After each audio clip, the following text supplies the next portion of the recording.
बुरा वक्त हर व्यक्ति का आता है।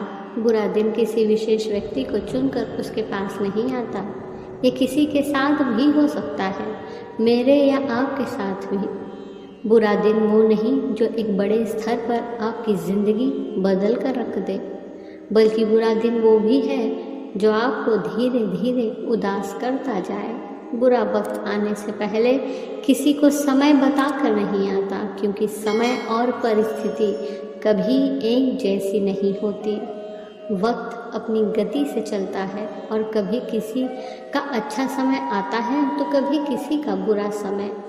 अच्छे समय में तो लोग बहुत खुश होते हैं, लेकिन बुरे वक्त आते ही दुखी हो जाते हैं और खुद को संभाल नहीं पाते। हर रात के बाद सवेरा होता है, तो लोग क्यों नहीं मानते कि अंधेरे के बाद उजाला भी होता है। यानी कि एक बुरे दिन के बाद एक अच्छा समय भी आपके इंतज़ार में बैठा ही होगा, परंतु अक्सर लोग ये समझ नहीं पाते और हमेशा ही उदासी के अंधकार में डूबे रहते हैं।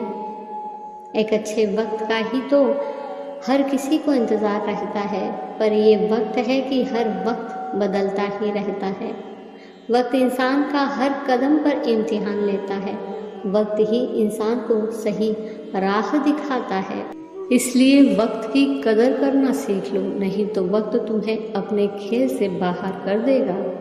असफल होने की भी हिम्मत रखो, ये भी तुम्हें ज़िंदगी की काफ़ी चीज़ सिखा कर जाती है।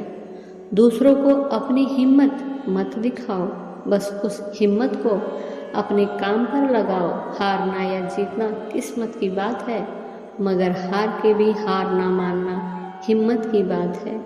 जब तक हिम्मत रखोगे तब तक अंत तक टिकने का साहस अपने अंदर लाते रहोगे। जिनके पास अत्यधिक हिम्मत रखने का साहस होता है, उनके पास हर मुसीबत से लड़ने का हल होता है। जब इंसान सकारात्मक ख्यालों के साथ जीना शुरू कर देता है तो उसके साहस में अपने आप ही वृद्धि होने लगती है। हिम्मत हर शख्स के अंदर होती है, बस उसको उसे जगाने की ज़रूरत होती है। हर परिस्थिति का सामना करना आपके लिए आसान होगा अगर आपका साहस आपसे भी ज़्यादा बलवान होगा। सूर्योदय के लिए सूर्य को अंधेरे से, हरियाली के लिए बसंत को पतझड़ से और गंगा स्वरूप होने के लिए एक नाले को कंकर पत्थरों से टकराना अथवा लड़ना होता है। ठीक इसी प्रकार सुख, शांतिमय व अच्छे दिनों के लिए मनुष्य को बुरे दिनों से अवश्य लड़ना पड़ता है। इस जीवन यात्रा में किसी चीज़ को वृक्ष बनने के लिए एक लंबी अवधि तक सर्वप्रथम मिट्टी के नीचे दबना होता है। समय आने पर वो बीज अंकुरित तो हो जाता है, मगर उसके बाद भी कभी कड़क धूप तो कभी कड़ाके की सर्दी का सामना करते हुए न जाने क्या क्या विषमताएं अपने ऊपर झेलनी पड़ती है। आंधी, तूफान, भारी वर्षा का सामना करते हुए वही बीज एक दिन विशाल वृक्ष का रूप ले चुका होता है। अब अपने पत्तों द्वारा, अपनी टहनियों द्वारा, अपनी लकड़ियों द्वारा, अपनी शीतल छांव द्वारा, तो कभी अपने मधुर फलों द्वारा परोपकार और परमार्थ करके एक वंदनीय और सम्मानीय जीवन जी पाता है।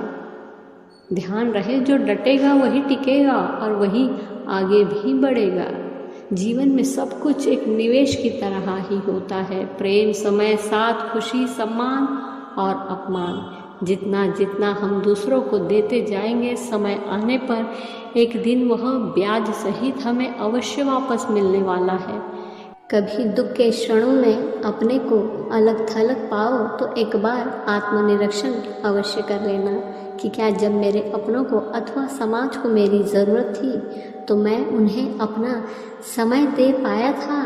क्या किसी के दुख में मैं कभी सहभागी बन पाया था?